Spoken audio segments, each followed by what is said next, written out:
上班。然后进去先打个招呼，然后在外面拍照。哎，你这红裤子拍出来好好我总看。感觉这个酒庄咱来过一样。你和哪个咱来过？我跟我媳妇咱去那个哪？哇，好屌这个！哦我早咱中午为啥不在这儿吃呢？哦，对哦。它不香吗？不是，这都不是主要是我拍的我的。这个花好漂亮，又粉的又白的，拍出来好像丑丑的。像那种干干净净的那些，对，它也不去点，哦它，也让它长，不怎么管理它。自我发展。哎，这里它门口没有种那个玫瑰呀这？个东西现在都已经不是必需品了，哦它种只是一种古老的传统。以前它是首先呢，它是预防这个病变，其次呢，它放那是马，它当时是马拉车嘛，哦，马到闻到那个香味儿，它会自动转向，就是这种。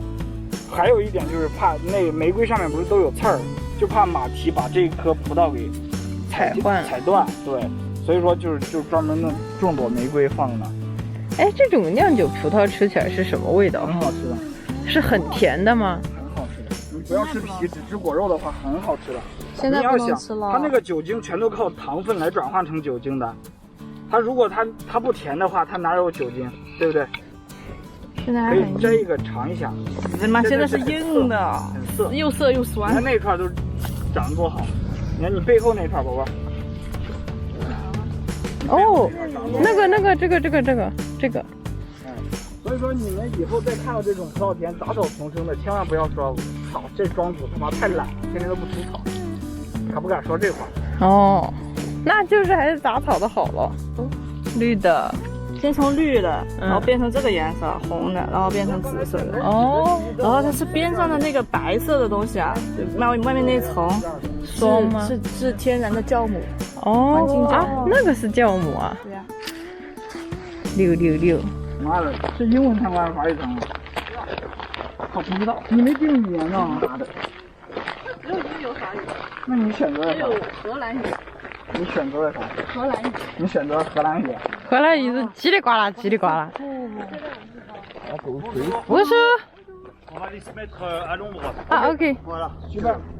ce sera plus facile. 这是个名字。不是一般都是小姐姐吗？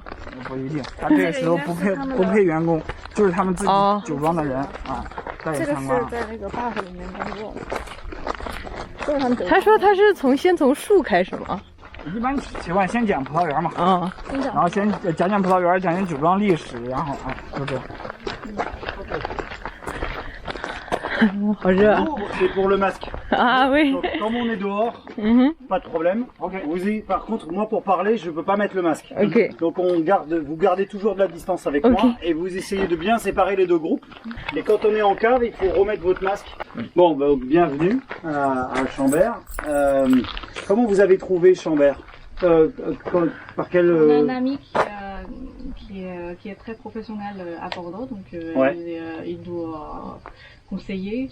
De venir, ici, ouais. oui. D'accord, très bien. Bon, ben donc bienvenue ici. Merci. Donc, bah, vous l'avez vu, hein, on est en haut des collines. C'est très important parce que c'est une des clés dans l'élaboration des vins de Chambert. Tous les vignerons vous parlent toujours de terroir. Le terroir, c'est pas que le sol, c'est aussi l'altitude, c'est l'orientation, c'est la proximité avec une forêt, c'est la végétation, c'est beaucoup de choses en fait le terroir. Parfois, des petits détails peuvent faire des grandes différences au niveau des vins. Et un bon exemple est cette parcelle-là. Quand vous la regardez, vous avez une partie presque plate et après, hop, elle plonge. Eh ben, la partie du haut et la partie du bas, en fait, en réalité, c'est deux terroirs très différents. Chambert, donc là, on est en haut des collines. Donc, globalement, on est ce qu'on appelle un cahors du Causse. Le Causse, c'est une colline calcaire. Normalement, ça, c'est un plateau calcaire.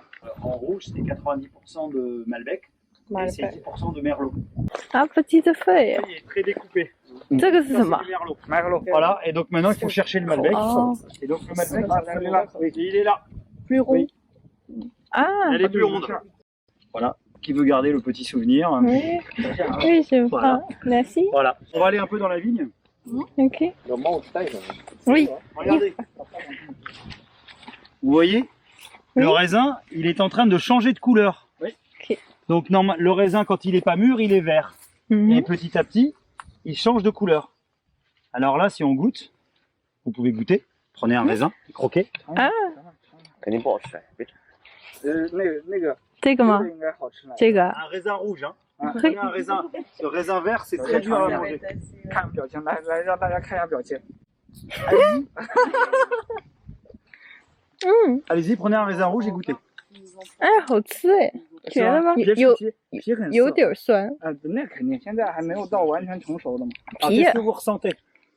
L'acidité. L'acidité. Voilà, on sent que c'est pas encore mûr. Alors, je le fais pas en juillet, ça, hein, parce que sinon, vous allez me détester.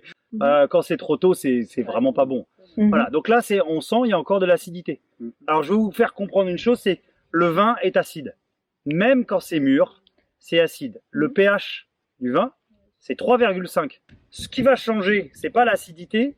L'acidité va pas disparaître. C'est le raisin, les feuilles vont fabriquer du sucre. Elles vont enrichir le raisin en sucre, d'accord? Et l'acidité va baisser, mais pas beaucoup, un petit peu, d'accord? Et si l'acidité elle descend trop, eh ben on va avoir un vin qui va être très riche en alcool et avec pas beaucoup d'acidité.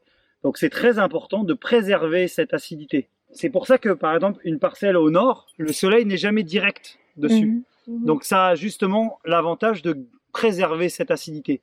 Une parcelle qui est plein sud, elle prend beaucoup de soleil, donc elle va fabriquer beaucoup de sucre et en fait la chaleur va détruire l'acidité. Donc quand on décide de la maturité, on regarde le taux de sucre qu'il y a dans le raisin.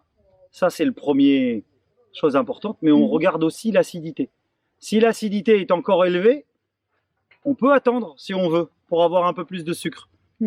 Mais si l'acidité est déjà basse, tant pis, il faut vendanger. Parce que sinon, on aura un vin qui va être complètement déséquilibré. Et il y a une troisième maturité qui est importante. C'est ce qu'on appelle en français la maturité phénolique. Vous savez, phénolique, c'est les molécules. Dans le vin, on a des molécules qu'on appelle les polyphénols.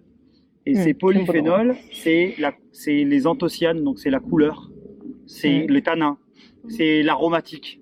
Parfois, il fait très chaud, donc le raisin perd de l'eau, se concentre en sucre, mais il n'a pas fabriqué assez d'arômes. Donc c'est le problème des années de sécheresse, par exemple comme 2003. En fait, les vins avaient beaucoup d'alcool, mais manquaient parfois de beaux arômes, parce que le raisin, la plante n'avait pas eu le temps de fabriquer cette maturité phénolique. Donc en fait, c'est 3 maturités. Voilà, et il faut trouver le bon moment entre les 3. Alors les années parfaites, vous avez les 3 qui arrivent en même temps, donc c'est parfait. Puis vous avez des années où c'est plus difficile, et vous avez la maturité en sucre qui arrive trop tôt, ou alors la maturité phénolique n'arrive jamais trop tôt. Malheureusement, c'est la plus difficile à avoir. Pour l'année dernière, alors l'année dernière, c'était un peu trop chaud. Voilà, on a dû avancer un petit peu. Mais par contre, 2018, c'est des années parfaites. On a la maturité phénolique en même temps que la maturité alcoolique et du soleil pas trop agressif, ce qui fait qu'on a gardé de l'acidité. Donc ça, c'est les années qu'on voudrait tous les ans. Mais malheureusement, c'est la nature et on l'a pas tous les ans. Le choix de la date de vendange, c'est primordial pour la qualité des vins à la fin. Voilà. Et puis on prend des risques aussi. Parce que parfois on se dit, ah, on va attendre 2 jours. Et puis la météo change d'un coup et hop, de la pluie. Et en fait, vous avez tout perdu parce que le raisin va se gonfler en eau et donc vous allez diluer le vin au final. Voilà. Pour l'instant, on est très content. Il y a du raisin, ça mûrit bien, c'est joli. Et les sols, il y a eu beaucoup d'eau en juin, donc les sols ont bien de l'eau, mais on peut tout perdre sur le mois d'août avec une sécheresse ou avec des orages ou voilà. Donc tant que le raisin n'est pas rentré, on n'est pas sauvé. Donc pour l'instant, cross the finger. Là, alors, on est un peu précoce cette année, donc je pense qu'on va démarrer vers le 10-15 septembre. Alors que normalement, le Malbec c'est tard, c'est toujours tard. Le Malbec c'est plus le 20 septembre, on a à peu près 10 jours d'avance. Voilà. Donc, la première chose, pour la nutrition de la plante, vous ne pouvez pas utiliser des engrais, vous ne pouvez utiliser pour nourrir la plante utiliser que des engrais dits organiques, c'est-à-dire que vous pouvez emmener des fumiers par exemple, l'oxyde de phosphore. D'accord ? Donc ça, vous avez 2 manières de l'emmener, ces 3 éléments chimiques, azote, phosphore et potasse, soit vous l'emmenez sous forme organique, et c'est les micro-organismes du sol qui transforment cette matière organique en nutriments, ou alors vous amenez de l'engrais chimique, donc sous forme directement assimilable. Alors, c'est très bien parce que la plante peut l'absorber tout de suite. Le problème, c'est que ça acidifie les sols. Et ça asphyxie les sols. Donc, c'est pour ça qu'on ne peut pas utiliser d'engrais chimiques. Alors, le mot chimique, je ne l'aime pas. Parce que H2O, l'eau, c'est de la chimie. Donc, voilà. Donc, j'aime pas le mot chimique, mais c'est le mot qui fait peur. Donc, c'est un joli mot de journaliste, mais en réalité, ça veut rien dire, chimique. D'accord ?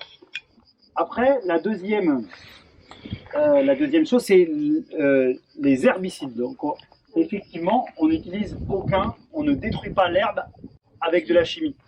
La seule façon de détruire l'herbe, vous voyez, l'herbe, elle a été coupée. Donc, on la coupe régulièrement pendant le printemps.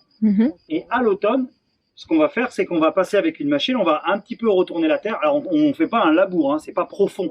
Parce que si vous êtes profond, vous cassez le sol. Donc, les racines restent en surface. Elles se nourrissent en surface, pas de problème. Alors, le jour où, effectivement, dès que vous avez de l'herbe, c'est compliqué pour la vigne. Elle a du mal parce qu'elle est en concurrence. Si vous avez de l'herbe depuis 20 ans, ben les racines, elles sont allées plus profond. Parce que la racine de ça, elle descend de 30 cm. La vigne, si elle veut, elle fait 5 mètres. Si elle trouve 1,50 m de terre, par exemple, elle le fera. Ça, elle le fera pas. Donc, la concurrence va changer. Et nous, ce qu'on va faire régulièrement dans les vignes, c'est qu'on va passer avec une machine qui va passer au pied du pied de vigne comme ça et qui va couper toutes les racines superficielles. Maintenant qu'on voit le château, on va pouvoir parler juste un petit peu d'histoire.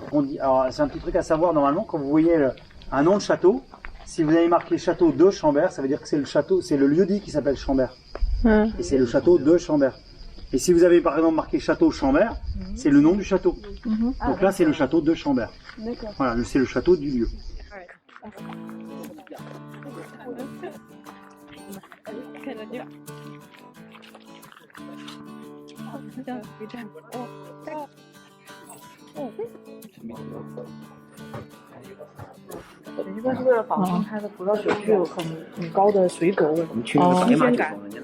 因为它水泥块很厚，它不受外界的影响。外界怎么震动啊，怎么有氧气啊，或者都没关系。他们已经在装瓶了吗？这是应该是6月份、7月份装去年的酒，然后给它混酿之后，我们直接装瓶，在这个里头给它混酿，混酿完了直接吐出来。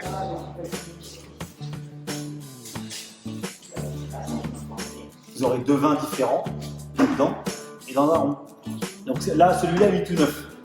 Et donc, c'est notre fabricant de poudre qui nous l'a offert pour qu'on fasse des essais. 对，他打呼噜就是这里。